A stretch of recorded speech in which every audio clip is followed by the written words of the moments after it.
Welcome to Sporting News' AFL Finals Preview, presented by Double.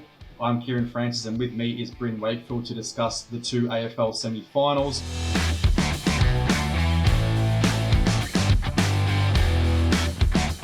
First up is the first semi-final on Friday night between Melbourne and Carlton at the MCG. The head-to-head odds, Melbourne are $1.67, Carlton are $2.20, so the D's will go in as favourites. The last meeting, Carlton got the job done by 4 points in round 22. A bit of a controversial goal review decision with Christian Petrarca there at the end that decided the game. Melbourne last week in the qualifying final, beaten by Collingwood, 7 points. Bryn, what did you make of Melbourne's performance in that game?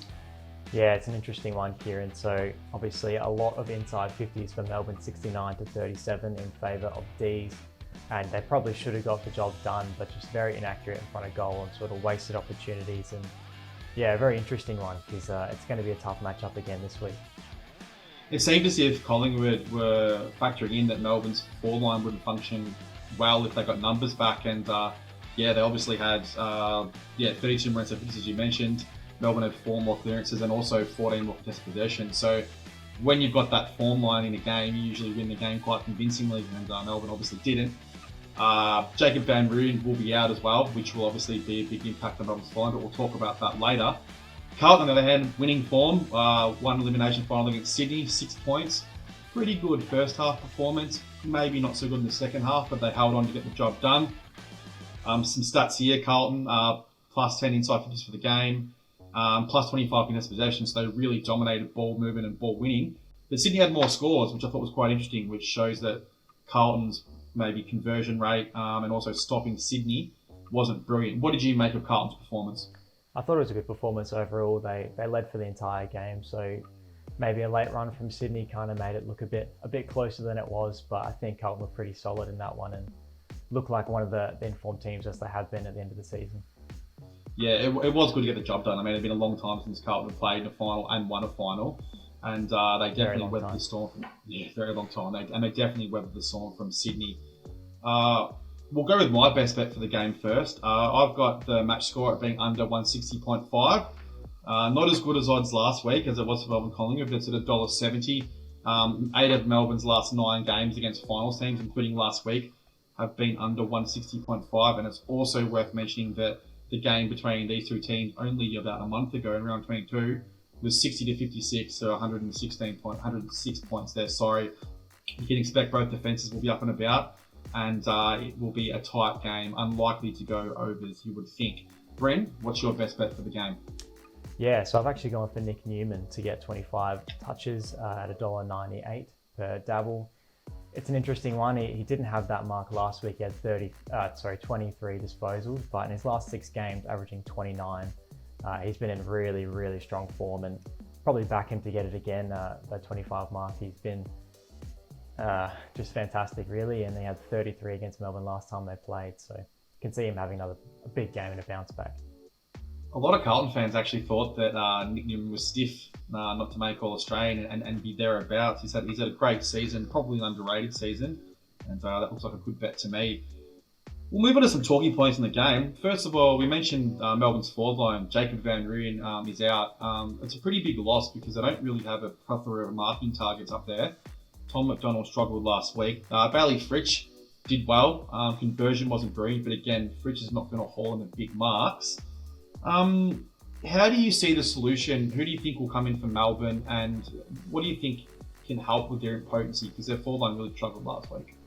Yeah, it's a funny one. It's probably going to be Brodie Grundy that comes in. So it's been an absolute roller coaster season for him, in and out of the side. And, is he a forward? Is he not a forward? It looks like he's going to be a forward again for them. So Ben Brown, I'm not sure if he'll get up. We could see him come in. Tom McDonald's already come back in. So it's going to be a taller forward line for Melbourne. And I'm not sure that's going to help them in the long run. Yeah, I mean, it would be crazy. It looked like Grundy was gone. I mean, he's been entertaining off for some other clubs. Grundy's definitely an option. I guess the only other 2 options, you mentioned Ben Brown. He's listed as a test. Goodwin said that he will be right, but we'll see about that. It'll be interesting to see because Ben Brown hasn't played much football either. Josh Schache is also an option, but again, I think he's only played 1 or 2 games this year. Probably unlikely. They will need to get some big performance out of Tom McDonald. And also, Cozzy Pickett, great player, has kind of been struggling. Hasn't been at his best in the recent month, and hopefully the final stage will see him light up. Carlton's forward line, similar issues. Harry Mackay out concussed. Jack Martin, who had some crucial efforts, including going back behind the ball in the late minute second marks, is also out for 1 week. Their forward line, great in the first half, struggled in the second half as well. We wouldn't say it was impotent as what Melbourne was, but it definitely didn't function as well once Mackay went out, despite the misses Mackay had. How do you see Carlton's forward line functioning, and who do you think will come in for these players? Yeah, it's an interesting one, probably for both the sides. Like you said, it's going to be the forward lines that they're going to have trouble with. And look, it's probably the opposite to Melbourne. They're probably going to have to go a lot smaller with Mackay coming out. And Jesse Motlop was the sub last week. I think he'll stay in. And most likely Jack Silvani to come in for Jack Martin. So it's it's going to be a smaller forward line, trying to get a bit more ground ball. And Curnow, isn't obviously the tallest guy, so he's good at crashing packs and taking contested marks. But it's going to be a smaller look for them, especially against the tall Melbourne defence. It will be interesting. The Blues have also got Pitt and Tom De Koning in the team, so we might see Tom De Koning spend more time forward, more time as a focal point. Definitely. Silvani's an option. There's also the option of bringing in Kennedy or Dow as midfield options, and then possibly, you can maybe have Cripps spend some time forward, possibly. Cripps didn't have the most brilliant game last week, but we'll talk about that soon when we bring the midfield battle. But it'll be interesting to see, because even though Mackay struggled, it seemed as if the ball was coming out not as easy when he was there, maybe because he was bringing it down to ground and providing a contest, and maybe they're a little less unpredictable. It's been the big question about the Carlton forward line all season is, can these two play together? And obviously Charlie Curnow really excelled through the middle part of the season when he was by himself, so it'll be interesting to see. Move on to the midfield battle. How do you see this battle? There's some quality players in there. Yeah, absolutely.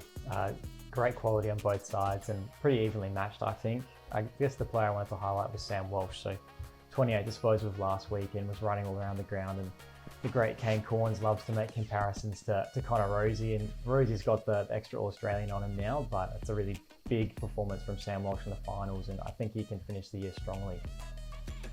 Yeah, it's funny when you talk about Carlton's midfield, Sam Walsh is probably the first player that has come to mind. So it's a great discussion to talk about him, his work rate, what he means to the team, and he'll certainly usually get some pretty good performance out of Cripps. Maybe not last week, but we think going forward, and it's really important the other Carlton midfielders step up, particularly as they're up against Clayton Oliver, Christian Petrarca. How have you seen Clayton Oliver's form over the past, 3-4 weeks? Obviously, he had that long injury layoff. He sort of really kicked on in the second half against Melbourne. But tell us about Clayton Oliver and also how important Oliver and Petrarca. And where do you think Petrarca will mainly play? Do you think that he will be... he's split between midfield forward time. I think that's the question. Just to answer the Petrarca question first, I think he'll probably be a fair bit of midfield with Brayshaw coming out. So it's unfortunate for Melbourne because he does really add a lot of spark to the forward line. I'm sure he'll still rest there, but probably more midfield time for Petrarca. As for Oliver, I've seen a bit of debate whether, he was one of the best on ground for Melbourne or one of the worst. So it's sort of interesting how fans see him. He's a fantastic player, one of the best contested players, or has been the best in the last few years. So look, if he comes back in full form, full pace, he's going to be really, really valuable to them. Let's start talking about Brayshaw for a second. Big loss for Melbourne. Can play a variety of roles, whether that be half-back, midfield. He could even probably play half-forward if need to be. James Jordan seems like a pretty good midfield replacement in there for Brayshaw. Carlton's midfield's been their strength, so it's not ideal for Melbourne to be missing one of their midfield players. But, it's going to be a cracking game. Tell us your prediction. Yeah, I think I said before that, both their attacks are going to be probably struggling a bit undermanned. Both their midfields are really, really strong. So the point of difference for me is the defence, where Melbourne has the edge. So I'm going to have to go for Melbourne with this one. Yeah, I agree. I think that Melbourne's form line, even though they're lost, they were pretty strong in a lot of areas of their game. If Carlton don't bring the defensive effort that Collingwood do, then I think Melbourne will score easily. I also think that it's it's a big loss to the players for both teams, but I think Mackay, just for structure-wise, and Jack Martin has been really good, especially in the air for a player of his height. I've got to tip Melbourne as well. Melbourne by 24 points for me. cracking game it's going to be. The second semi-final will be played on Saturday night at Adelaide Oval between Port Adelaide and GWS. The head-to-head odds, Port Adelaide are favourite $1.62, while GWS are $2.30, so decent favourite there. The last meeting, round 22, only a few weeks ago, Adelaide Oval, the same venue. Port Adelaide got the job done by 51 points in a high-scoring game. It was the largest score GWS have conceded since 2015, which is quite relevant because GWS have been strong recently. Port Adelaide's last match, the qualifying final, Brisbane lost by 48 points. Possibly a result that wasn't reflective of the game. How did you make out the Port Adelaide's performance against Brisbane? Yeah, it was a very disappointing performance, and they probably had their chances to get up earlier in the game with Todd Marshall having a few sprayed shots and Pal Pepper as well. So they could have done a lot better in that game, and it just got away from them. And to be honest, I think the Power players are going to have nightmares about Country Road and Sweet Caroline for the next couple of weeks. It just wasn't a good performance. Yeah, the result wasn't too good. Todd Marshall would have been the one player I would have had kicked for my life prior to that game. He's the best set shot in the competition. And it was incredible, just the shots that he missed. I mean, obviously a player can miss, one and everything, but yeah, it was at quite important times as well. Could have given Port Adelaide a decent lead in the game. A couple of interesting stats in the game. Port Adelaide actually won the clearances and contested possession only just, which showed they matched Brisbane's midfield. I think that's relevant because GWS is a strong midfield, but it also showed that, the Power were in the game in certain areas, but they conceded 16 less inside 50s.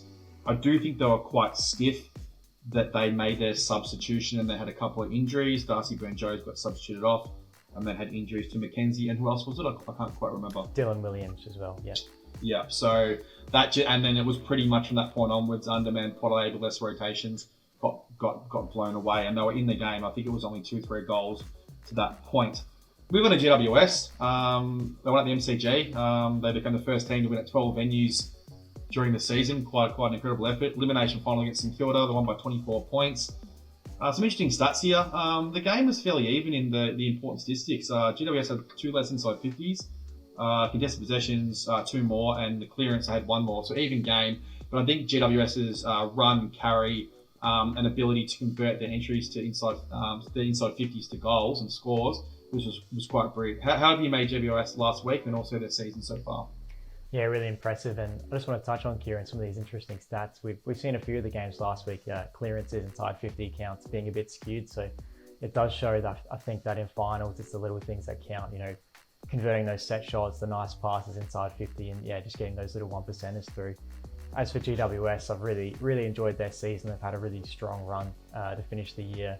Probably what stood out to me last week was Toby Green, Toby Bedford, and also Brent Daniels, who were just fantastic running amok in that forward line. So they'll be really important, and they're going to be big in the game against Port Adelaide as well.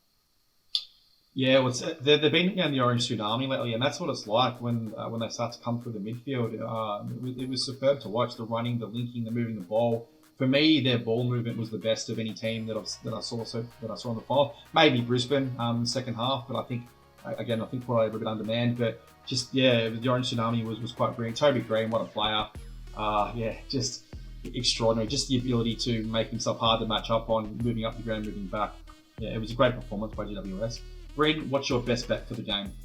Yeah, so I've actually gone for Zach Butters, anytime goal scorer, 2.05 per double. So look, he's been a very valuable player for Port Adelaide and didn't have his best game last week. And we've seen that when he does play at his best, he's kicking goals, and he's kicked 13 for the season. I think he needs a really big game, and I feel like the goals are going to be maybe hard to come by for Port Adelaide, especially from their tools with that Sam Taylor matchup. Jack Buckley, who's been pretty solid this year for the Giants. So yeah, I can see Butters having a strong one and probably slotting that 1 goal.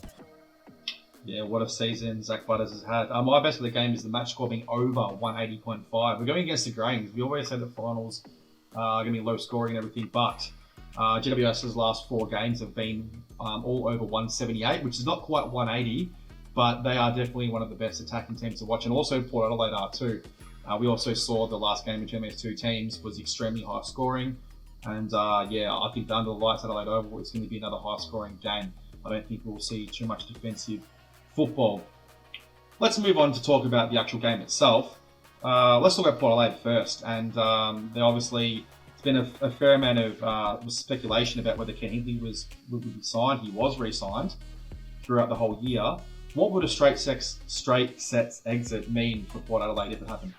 Yeah, it would be pretty bad for them. I think it would be a very disappointing result considering the 13-game win streak and the third place finish on the ladder. You'd probably expect more from them, and especially a loss at Adelaide Oval would really hurt.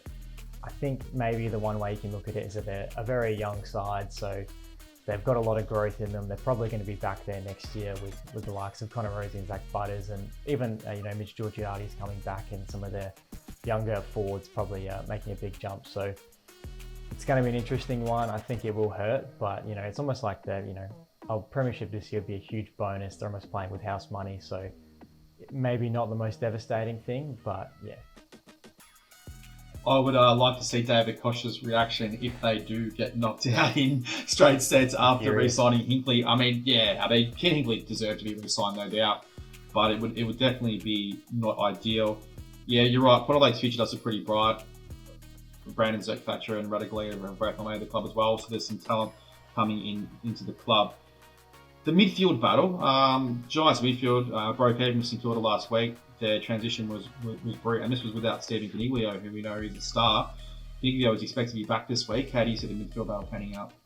Yeah, so the Giants midfield's been really firing Kieran in the last few weeks, and it's probably just gone to another level in finals. They missed Caniglio last week, had an eye injury at training, so not ideal for him, but should be coming back.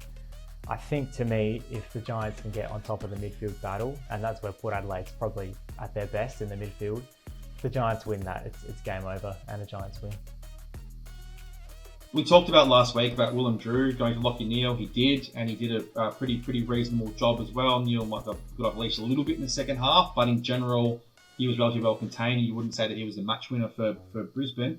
Do you see Willem Drew going to say Josh Kelly this week? Because Josh Kelly's absolutely flying at the moment.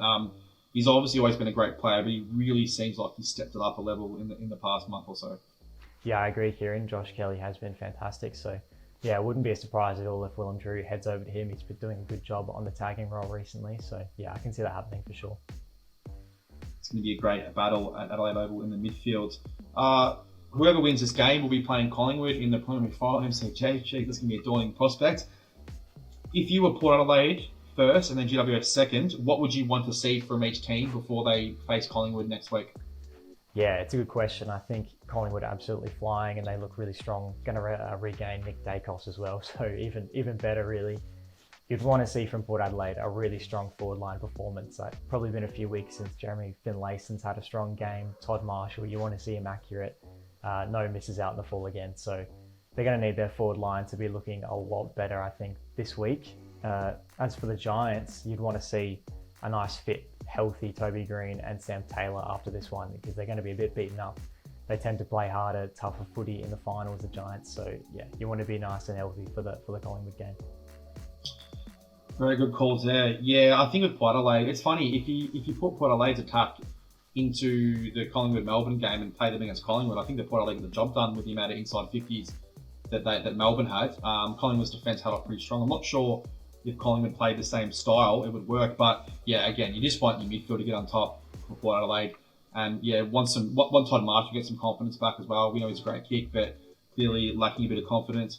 Also be interesting to see if Charlie Dixon would come back as well, but we'll talk about that next week if Port Adelaide win.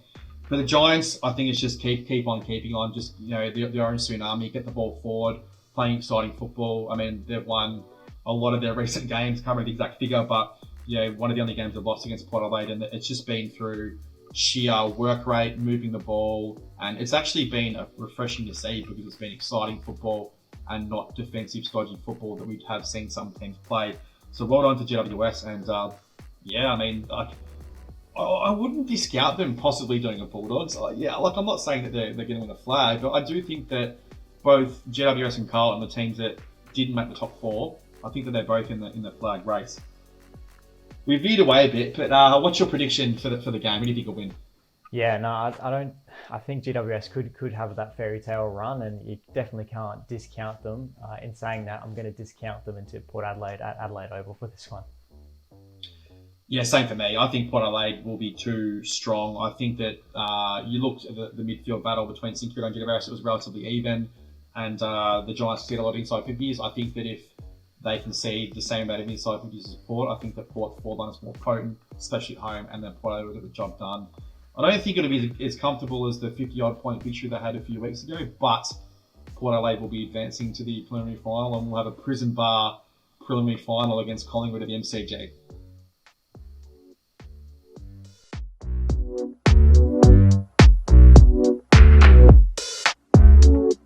What's gambling really costing you? For free and confidential support, call the number on the screen or visit the website.